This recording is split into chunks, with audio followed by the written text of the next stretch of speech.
Hello, how you doing? My name's Lee.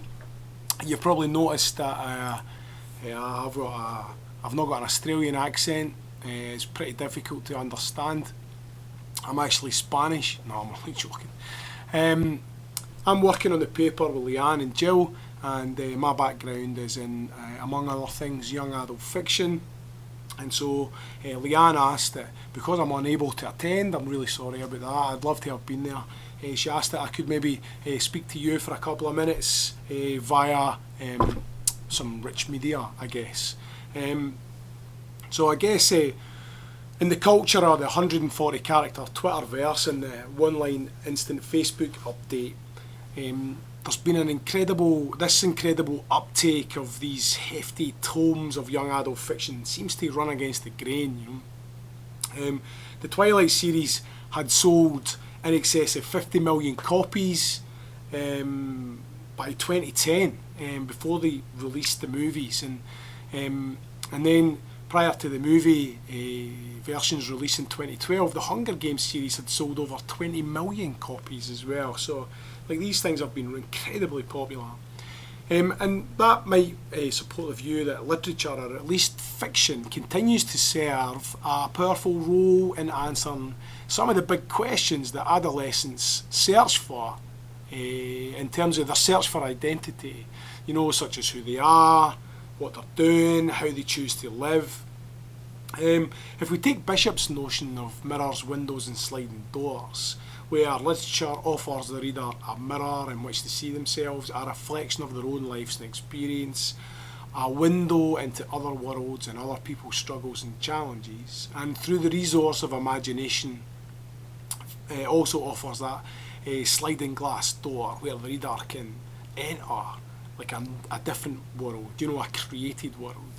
Literature can offer this really kind of powerful, transformative human experience, I think.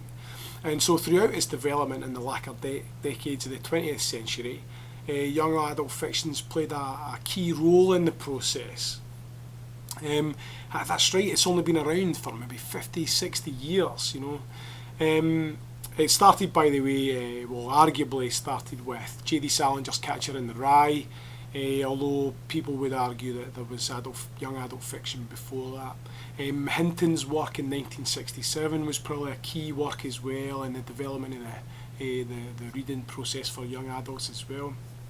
But more recently, though, it's enjoyed another significant shift in the thinking, It's in much the same ways as the theories around resilience. Rather than being defined by what it lacks, these works are pitched simultaneously at young adult and adult readers, and they're being celebrated or at least accepted for what they offer readers in terms of insight, understanding, and the levels of engagement required.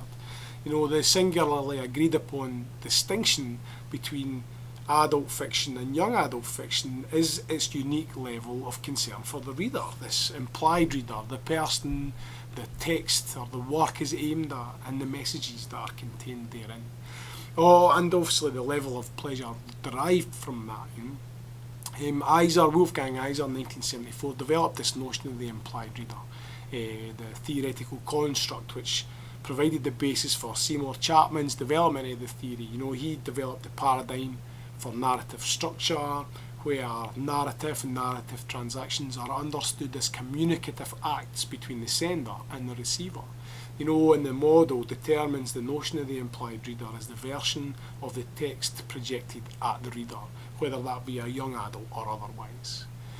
Young adult texts invariably present the adolescent perspective. They reflect the fears and joys, the woes and interests, and of course the challenges of being an adolescent. This site of motivation and learning, which offers dynamic solutions to wicked conundrums as they demonstrate informed choices made and consequences met. It's a really exciting time for young adult fiction. It's really diverse and rich. And so, as readers themselves, they're watching over their favourite characters' decision-making processes and the results. It could be argued that they become much better equipped themselves, particularly where insight and understanding influence the choices that can define a person. At a time when identity is most sought after, literature can and often does become a crucial step in how readers make sense of and develop responses to that churn of feelings, thoughts, fears, desires, and beliefs. And I think that's what brought myself and Leanne and Jill to this notion, is that we all have that experience and enjoyment of the literature as well, I think, and did then when we were teenagers too, I think, or young adults. And so we see young adult fiction as an important resource at an individual level, and as well as part of this cultural community of teen readers, of other teen readers.